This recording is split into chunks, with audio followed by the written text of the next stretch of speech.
더마카와 함께 시선 집중의 문을 열겠습니다. 어서 오세요. 네, 안녕하세요. 더마카입니다. 오늘도 삐딱선 정신에 입각해서 주요 뉴스 챙겨드릴 텐데요. 그 전에 제가 매일 챙기는 촌철님들의 아침 인사부터 챙겨드리겠습니다. 네. 박창기님이 봄을 재촉하는 듯 비가 주룩주룩 내리는 아침입니다. 촌철님들 오늘도 행복한 하루 되세요. 라는 인사 남겨주셨고요. 예. 오늘 아침 6시 30분부터 유튜브 채팅창에 들어와 계신 트리스타님 아싸 1등 좋아요도 1등이라고 올려주셨거든요. 6시 30분에 들어오셨어요? 네. 부지런하십니다. 그러면 이런 촌철님에게는 뭔가 부상이 있어야 되지 않겠습니까? 뭔 부상? 제 입에 격한 칭찬을 상으로 드리겠습니다. 칭찬 한번 해주세요. 네, 칭찬드려요. 네. 박창규님이 고맙습니다. 아무튼. 네, 그리고 박창규님이 제가 오늘 드디어 구독 100만 돌파에 힘을 보태고자 구독, 좋아요, 알림 설정을 하고 인사드려 봅니다. 이제 하셨어? 빨리 하셨어야지.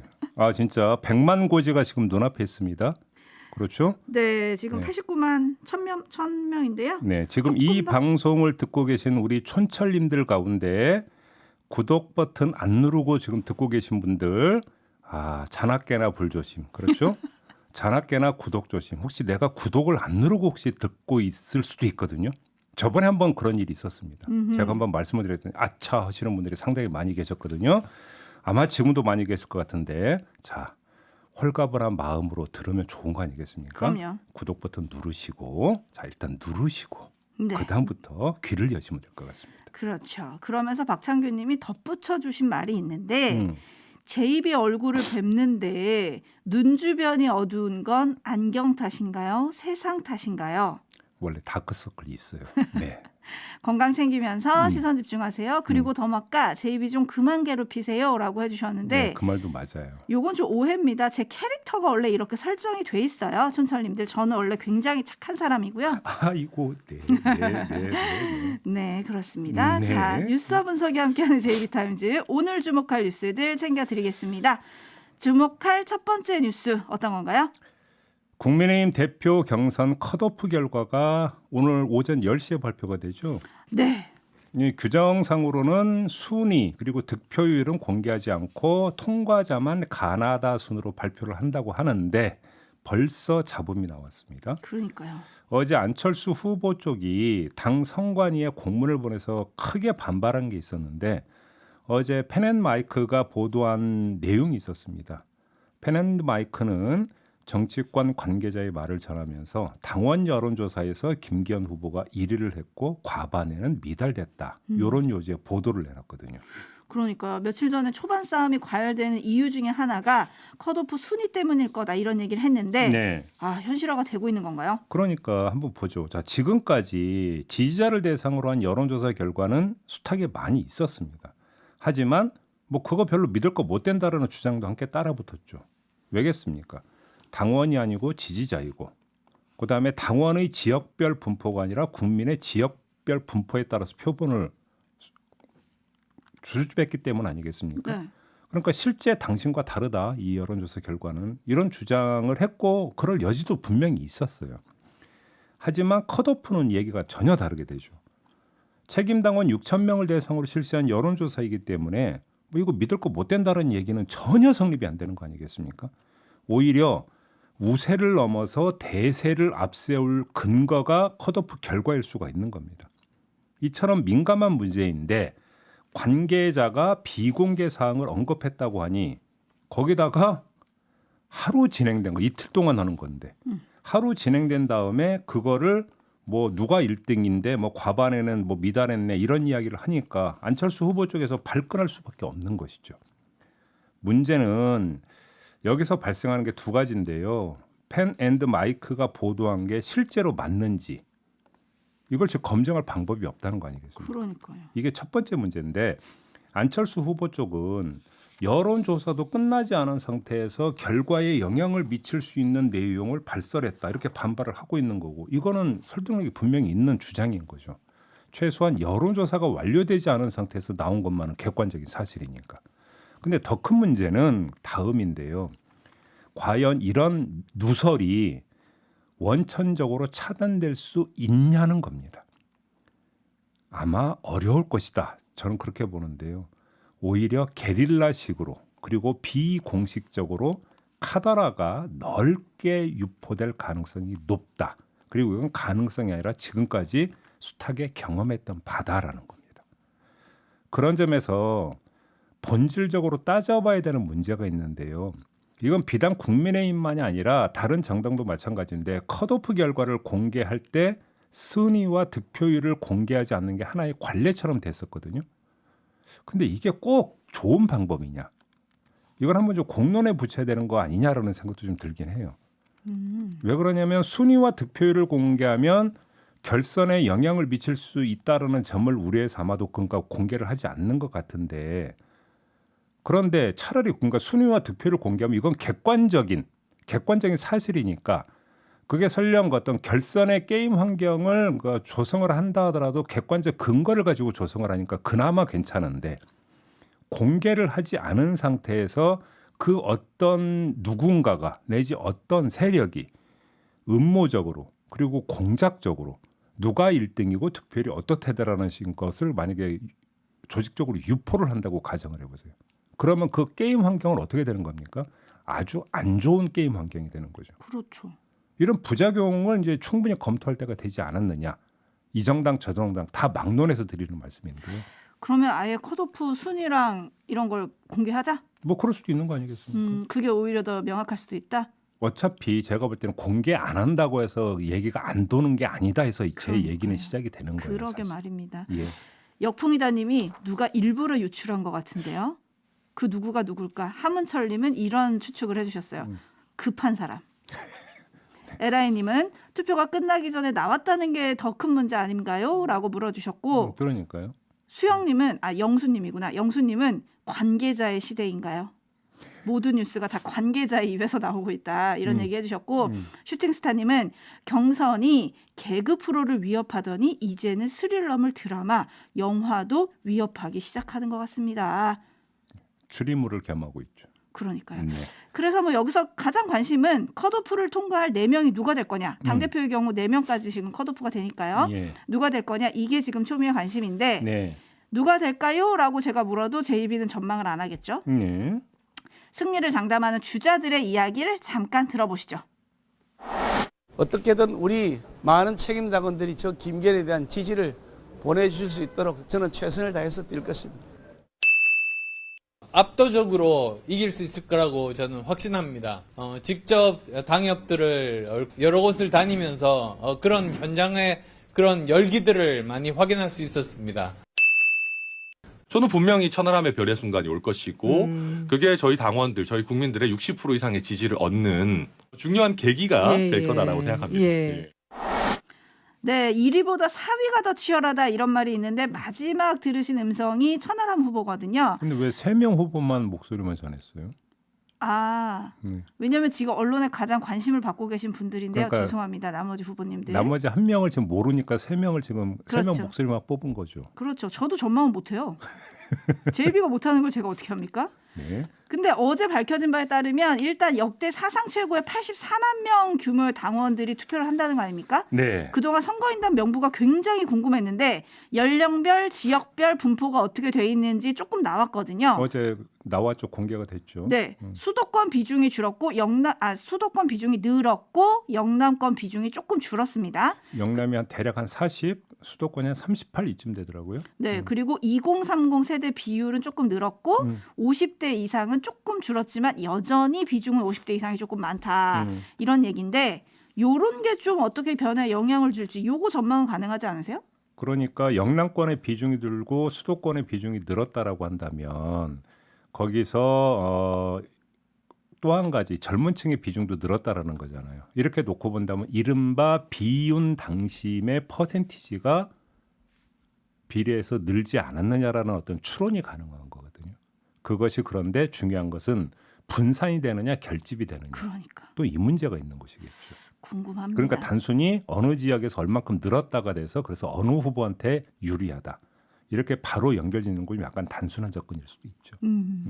알겠습니다. 열시면 알게 되니까요. 네. 예, 그 뉴스 보고 월요일 날 또 한번 얘기를 하죠. JB타임즈 다음 주목할 뉴스는 어떤 건가요? 성일종 국민의힘 정책위 의장이 어제 저희 시선집중에 나와서 중산층에 대한 난방비 지원은 좀 어렵다라는 취지로 말을 했고 이게 어제 뉴스를 많이 탔거든요. 네. 어제 그 인터뷰 한 대목 다시 한번 들어보시죠. 정부에서도 이제 우선 가장 취약계층에 대한 것들은 두텁게 좀 하자 해서 했고요. 중산층이 문제인데 이런 부분들은 지금 국가 재정이나 여러 가지 좀 고려했었을 때 기획재정부가 조금 좀 이 부분에 대해서는 좀 난색을 고민을- 표하고 있는 거죠, 난색을.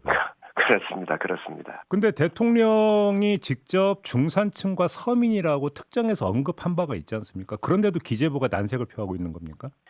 그게 좋은 나라 시스템 아니겠습니까? 대통령께서 아, 그래요? 이렇게 얘기를 하셔도 네. 국가 재정이나 이런 부분들에 대해서 문제가 있으면 결론적으로는 중산층까지 난방비 지원은 어려울 것 같다. 이렇게 이해를 해야 되는 거죠? 예, 당은 중산층까지 좀 이렇게 확대를 했으면 좋겠다는 얘기를 전달을 했고요. 또 예. 여러 차례 협의도 했습니다. 알겠습니다. 그러나 또 정부의 재정에 대한 여러 가지 고민이 있기 때문에 절충점을 아직까지는 못 찾았습니다. 네, 이 인터뷰가 나가고 난 다음에 대통령실이 입장을 내놨거든요. 네. 대통령실 핵심 관계자가 뭐라고 했냐면 관계자. 네. 정부가 계속 검토하고 있다. 정책에 있어서 목표하는 바가 있고 실제로 현재 가능한 것, 시간이 지나서 가능한 게 있다. 가장 어려운 서민 지원이 우선이다. 이렇게 이야기를 한 겁니다. 자, 요 말만 놓고 보면 도대체 어떻게 하겠다라는 건지가 약간 모호한 부분이 있죠. 지원하긴 하는데 네. 어떻게 하겠다는 거죠? 우선이라는 표현을 쓰니까 다음이라는 표현이 되겠죠. 중산층은. 자, 이거를 아주 멋있게 그러니까 대신 표현을 해드리면 단계적으로 접근한다. 이런 거 아니겠습니까? 우선 서민부터 지원하고 그 다음에 중산층 지원을 검토하겠다. 뭐 대충 이런 이야기인 것 같아요. 자, 이런 정부 대통령실에 하고 싶은 말이 있는데요. 도대체 어느 세월에 하실 건데요? 그래서 그러니까요. 입춘 이미 지났거든요. 네. 네, 일단 이거 먼저 말씀을 드리겠고 하나만 더. 상황을 정리해서 놓고 보면 윤석열 대통령이 먼저 밝히고 정부가 실행 방안을 찾는 시기인데 이거는 있을 수 있는 겁니다. 근데 중요한 건 먼저라고 하는 이 그 시점이 성립될 수 있는 최소한의 조건이라고 하는 게 있는 거 아니겠습니까? 아무리 하더라도 백지 상태에서의 먼저 일단 밝히고가 아니라 어느 정도 그래도 윤곽은 나오고 난 다음에 대통령이 지시를 하고 그다음에 정부가 따라서 실행 방안을 발표하는 시기라면 모르겠는데 지금 진행되고 있는 걸 보면 최소한의 준비 상태도 없는 상태에서 윤석열 대통령이 밝힌 거 아니냐. 그래서 중산층과 서민 지원이라고 하는 그 발언이 급조된 발언 아니냐. 이런 해석이 얼마든지 가능하다는 겁니다. 그렇지 않고서 어떻게 윤곽은 고사하고 어떻게 어렵다는 말이 지금 먼저 나올 수가 있겠습니까? 대통령의 말인데. 그렇지 않습니까? 네. 그리고 더군다나 1월 달에 강추위가 좀 있었잖아요. 네. 그렇기 때문에 1월 난방비가 걱정이다 이런 얘기들이 많이 했는데 그 고지서가 조만간 나오거든요. 네. 그러면 그 고지서를 받아들 민심은 또 어떻게 될까요? 혹시 그러면 2월에 중순에 나오는 고지서 받아들였을 때 또 여론이 안 좋아지면 그때 그럼 또 중산층 지원방을 그때 발표한다는 이야기인가요? 그러니까요. 발빠른 대책이 나야 될 것 같은데 촌철님들 화가 좀 나셨습니다. 네. 강희감님을 비롯한 많은 분들이 설마 여름에 주겠다는 의지를 표현하신 건 아니죠? 네. 했는데 또 여름에 무슨 문제가 있어요? 전기료가 있죠 그때. 그러니까요. 힘든 세상이야님은 미분양 아파트 살 돈으로 지원하면 될 것 같습니다. 라는 의견 보내주셨고 오랜만에 김종희님 나는 서민인 줄 알았는데 정부가 나눌 땐 중산층이래요. 이런 분들 많죠? 그 기준도 상당히 좀 중요해요. 중산층이 도대체 어디까지를 이야기하는 건지도 아직은 밝힌 바가 없어요. 그러니까요. 난방비 지원 저희는 시선 집중하고 있겠습니다. 네. JB타임즈 다음 주목할 뉴스는 어떤 건가요? 고 김용균 씨 사망 사고 책임자들에 대한 2심 판결이 나왔는데요. 고 김용균 씨 다들 기억하시죠? 기억하죠. 예. 업무상 과실치사와 산업안전보건법 위반 혐의로 재판에 넘겨진 김병숙 전 한국서부발전 사장 그리고 권유환 전 태안발전본부장에게 무죄를 선고를 했습니다. 권유환 전 본부장의 경우 1심에서는 징역 1년에 집행유예 2년 유죄가 선고가 됐는데 2심에서 이걸 파기하고 무죄를 선고를 한 거고요. 또 1심에서 벌금 1,000만 원이 선고가 됐던 한국서부발전 이 법인에 대해서도 무죄를 선고를 했어요.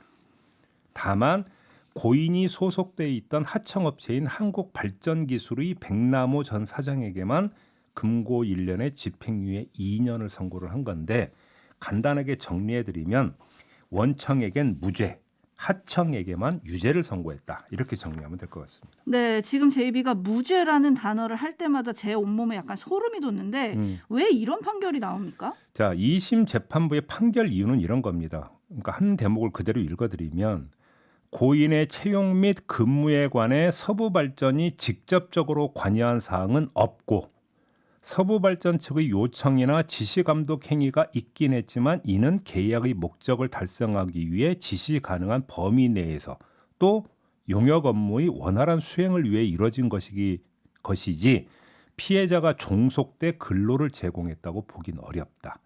이거거든요. 고 김용균 씨의 사망은 중대재해처벌법을 제정하는 결정적 계기가 됐었던 사건인데 그 사망 사고에 대한 법원의 판결은 중대재해처벌법을 피해가는 구멍을 열어준 결정적 계기가 됐다. 저는 이렇게 해석을 하는데요. 어떻게 구멍을 열어줬냐? 산재 사고 발생할 가능성이 조금이라도 있는 작업은 일단 하청업체에 넘긴다. 그리고 사고가 발생하면 원청인 우리는 구체적인 작업 지시를 한 적도 없고 작업에 관여한 적도 없기 때문에 모르고 책임이 없다고 버틴다. 이런 구멍을 열어준 거 아니겠습니까? 네. 자, 법원의 이런 판결이 뿌리 깊은 친경영 성향에 비롯된 면도 있겠지만 최근의 어떤 사정도 한몫했을 가능성도 배제할 수 없을 것 같은데요. 정부가 노동개혁이라고 읽고 반노동으로 해석되는 어떤 행보를 계속 보여오고 있고 여기에다가 중대재해처벌법을 완화하려는 일련의 시도가 계속 있지 않았습니까? 이것이 혹시라도 법원에 영향을 미쳤을 가능성이 있는 건지 저는 이것도 주목해야 된다고 생각합니다. 써니님이 윗선은 다 무죄라고 해주셨고요. 새는 알을 깨고 나온다님은 독립생계처럼 독립사업체라고 물음표 3개를 찍어주셨고요. 네. 헬레나님은 그럼 하청제도를 없애면 안 됩니까? 라는 의견 주셨는데 많이들 답답하시죠.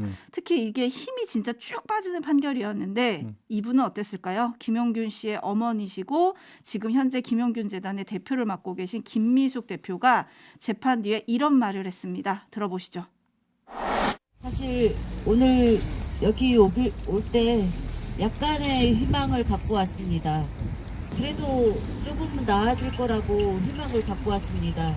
그런데 오늘 재판장에서 너무나 어처구니 없는 형을 받아서 무죄도 많고 유죄도 너무 벌금형이 너무 작아서 집행유예는 간데 없고 그런 상황에서 이런 재판이 우리나라 노동자들을 모두 죽이고 있구나. 재판정이 사람들을 죽이는 역할을 하고 있구나 라는 생각을 했습니다. 모두 죽이고 있구나. 이 말이 참 가슴이 아픈데요. 사실 어제 또 안타까운 사망사고가 있었거든요. 반복이 되고 있는데 거기에 철퇴를 내려야 제가 지금 철퇴를 내려도 끊지를 못하고 조금이라도 줄일 수 있을 텐데 철퇴가 아니라 솜방망이 되니까 뭐가 바뀌겠습니까? 거기서 현실에.